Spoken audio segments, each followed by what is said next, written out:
Bismillahirrahmanirrahim. Assalamualaikum warahmatullahi wabarakatuh. Perkenalkan, nama saya Sucita Dewi. Saya adalah mahasiswi semester 3 di Institut Agama Islam Darussalam Ciamis. Pada kesempatan kali ini, saya akan membahas tentang bagaimana solusi menghadapi tantangan pendidikan Islam.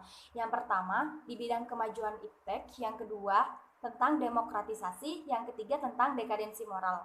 Namun, sebelum ke pembahasan inti, saya akan menjelaskan apa itu solusi, apa itu tantangan, apa itu pendidikan, apa itu Islam, dan yang terakhir, apa itu pendidikan Islam. Yang pertama yaitu, apa itu solusi? Solusi adalah suatu cara untuk menyelesaikan masalah yang bersifat praktis, taktis, dan strategis. Yang kedua yaitu, apa itu rintangan? Rintangan adalah suatu hal atau kegiatan yang memiliki tujuan dan bersifat menggugah kemampuan. Yang ketiga, apa itu pendidikan? Pendidikan yaitu suatu usaha untuk si anak ke tingkat kedewasaan untuk memikul tanggung jawab segala perbuatan secara moral. Yang keempat yaitu, apa itu Islam? Islam berarti patuh dan tunduk. Berarti manusia diharuskan patuh dan tunduk kepada Tuhannya sesuai dengan apa yang sudah digariskan kepadanya, baik itu larangannya ataupun perintahnya. Yang kelima yaitu, apa itu pendidikan Islam? Pendidikan Islam berarti suatu bimbingan jasmani maupun rohani untuk membentuk sebuah kepribadian yang baik sesuai dengan ukuran agama Islam. Sekarang kita akan membahas ke pembahasan inti. Yang pertama yaitu kemajuan iptek. Nah, dalam hal ini pendidikan Islam dikatakan lebih berorientasi hanya kepada aspek spiritual saja, sedangkan ke aspek-aspek yang praktis itu kurang diprioritaskan. Contohnya seperti penggunaan teknologi. Karena hal ini berimbas kepada pendidikan Islam kurang mampu bersaing di level kebudayaan secara global.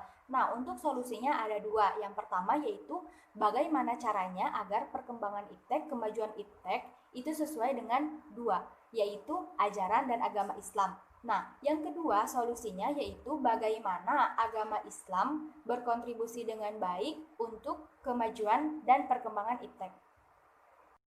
Nah, yang kedua yaitu tantangan demokratisasi. Awalnya, ini ditujukan pada sistem politik negara sebagai antitesis terhadap sistem politik negara yang otoriter. Namun, seiring berjalannya waktu, hal ini mengarah kepada bidang pendidikan.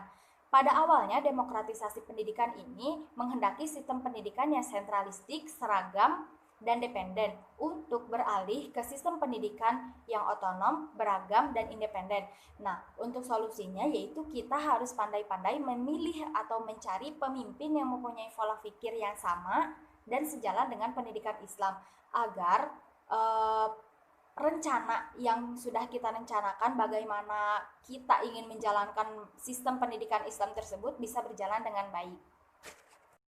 Yang ketiga yaitu dekadensi moral. Dalam hal ini menjelaskan bahwasannya budaya barat telah memperlihatkan superioritasnya terhadap budaya Islam. Seperti yang sudah kita ketahui, penggunaan iptek akan lebih cenderung berposisi dominan dalam interaksi kultural. Nah, untuk solusinya kita harus menggunakan strategi yang tepat. Yang pertama yaitu pastinya dimulai dari diri kita sendiri.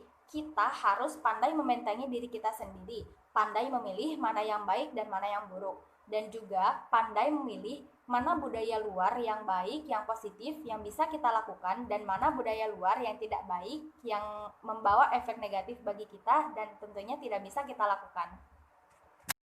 Teman-teman, alhamdulillahirrabbilalamin, pembahasannya telah selesai mengenai bagaimana solusi menghadapi tantangan pendidikan Islam dari 3 aspek. Yang pertama yaitu kemajuan iptek, yang kedua tentang demokratisasi, yang ketiga yaitu dekadensi moral. Saya harap apa yang telah saya sampaikan bermanfaat untuk teman-teman semua. Mohon maaf apabila ada salah-salah kata dan perbuatan karena saya masih belajar.